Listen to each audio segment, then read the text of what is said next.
Okay, it's so funny that I'm making this video right now because I'll show you. I'm actually pregnant, but I have so many videos, so many photos on my phone of looking exactly like I do right now, but not being pregnant, just having SIBO. I've come out the other end. I haven't had SIBO for about 2 years now, and it was a long, arduous process. And I'm really hoping that with this video I can help someone else out because it's the worst. If you got SIBO, I'm with you. It's terrible. So let's get started. I think hopefully if you do have SIBO, you are already working with someone who's going to help you figure out nutrition, who's going to help you maybe put you on antibiotics, maybe not, maybe herbs, whatever. There's so many different things. I will just straight up say that none of those things worked for me. So I had to dig a little bit deeper to find out why I had SIBO. Maybe you're at that point, and I'm really hoping that this video can help you. And if you're not at that point and you're like, okay, I'm gonna go work with someone, I'm gonna take all the things, do this stuff at the same time, because SIBO is so multifaceted and it really takes a big effort.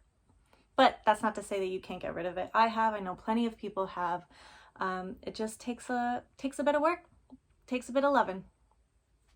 Okay. So what I had to dig into when I found out I had SIBO and I realized that taking the herbs wasn't helping, and I also realized that the antibiotics weren't helping, and it kept coming back, was I had to look at the mechanics of my body. So if we can rewind, go back to our anatomy lesson that we learned in grade 7, 8, 9, we know that we've got the stomach. That's where food comes in from the esophagus. It does its thing in there, and then it goes through the small intestine, and then it goes to the large intestine, and then we poop it out. And that's kind of like the journey that food takes, and we hopefully take all the nutrients from it that we possibly can. So small intestine is in between the stomach, and it's in between the large intestine. So that's kind of the two openings to it. And as you know, SIBO stands for small intestine bacterial overgrowth. So we've got bacteria in the small intestine that is overgrowing. It is a beautiful name, very self-explanatory. So essentially, I started thinking okay, why are bacteria getting into this intestine when I don't want them there? There's only two openings. So we'll talk about the top one first. So that's the opening from the stomach to the small intestine. So that's your pyloric valve. And essentially in some people, for some reasons, for many reasons actually, that valve can stop working. So when that valve stops working, you can have all sorts of backflow going from the stomach to the small intestine, or things going from the stomach to the small intestine when you don't really want it there yet. And as you know, the stomach is completely filled with hydrochloric acid, and that's a part of our body's defense system.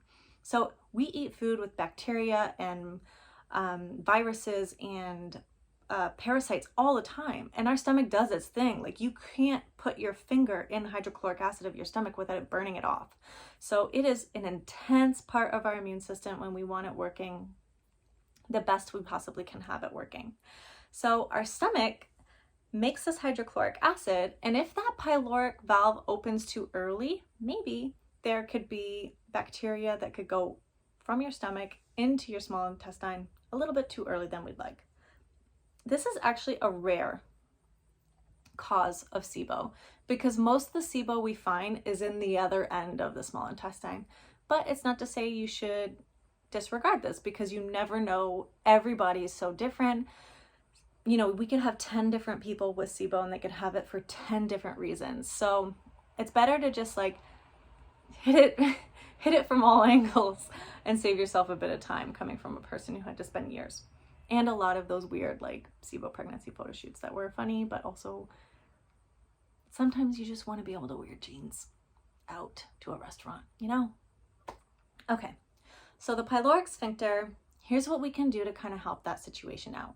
One, you want to make sure your hydrochloric acid is working. So unfortunately, we need to be in a very calm, serene state to digest our food. And if we're not going to produce the hydrochloric acid that we need to kill those bacteria before they make it into our small intestine.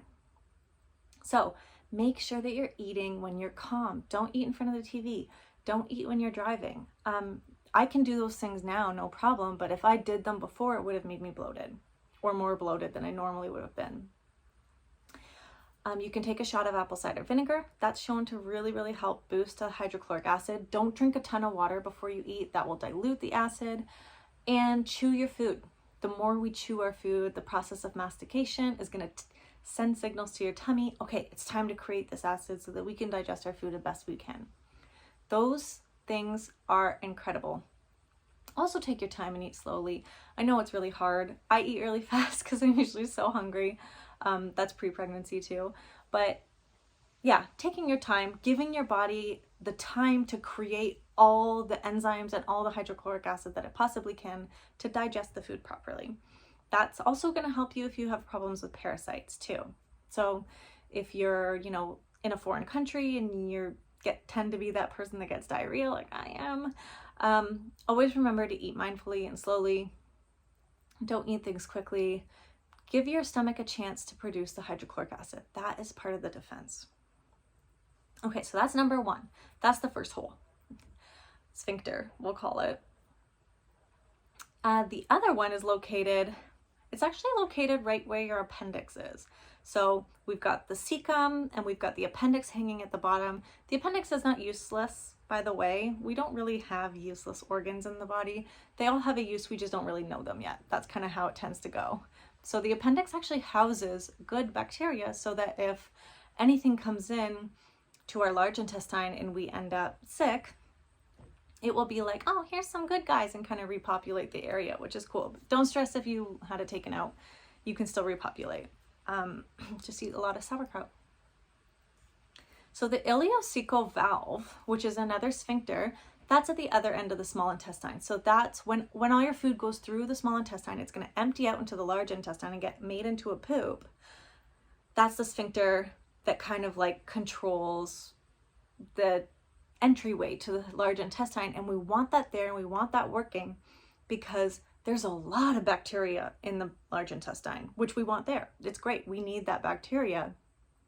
That's like one of the most populated areas of your gut microbiome.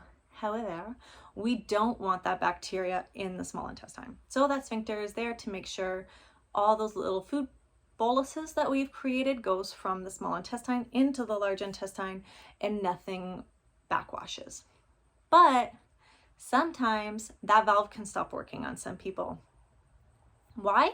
No one has any idea. It could be like a fascial pull because you injured your right ankle.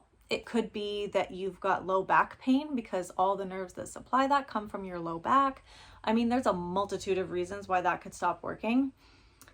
So we won't go down that path, and who knows what the reason might be. But if you find that when you look down when you're bloated, or you sometimes feel more bloated on the lower right end, like by your right hip, that's where your ileocecal valve is, and that's a good indication that your SIBO might be coming from there. So we can take all the antibiotics and herbs that we want, but if that valve's still open, the bacteria are just going to go right back in. So we're just cleansing it out and then putting it back in again. So that's why I love always taking kind of the mechanical engineering approach to everything simultaneously while looking at like nutrition and ourselves as a holistic being, because they're all really important. All of them are important.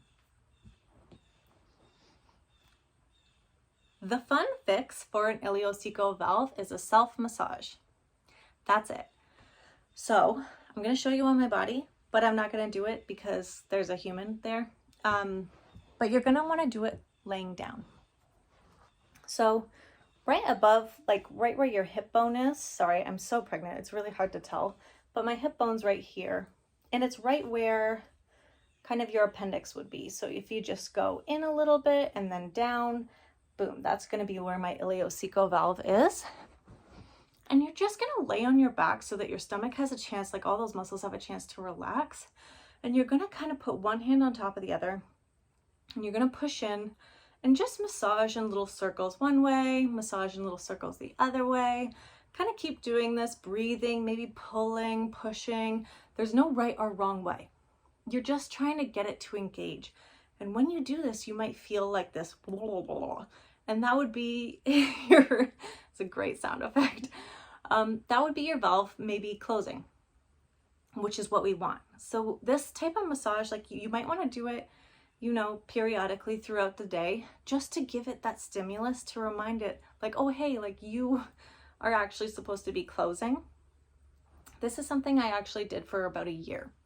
And I did find that when I would stop doing this, sometimes my SIBO would come back a little bit, and then I would go back into my massage routine, and then the SIBO would go away.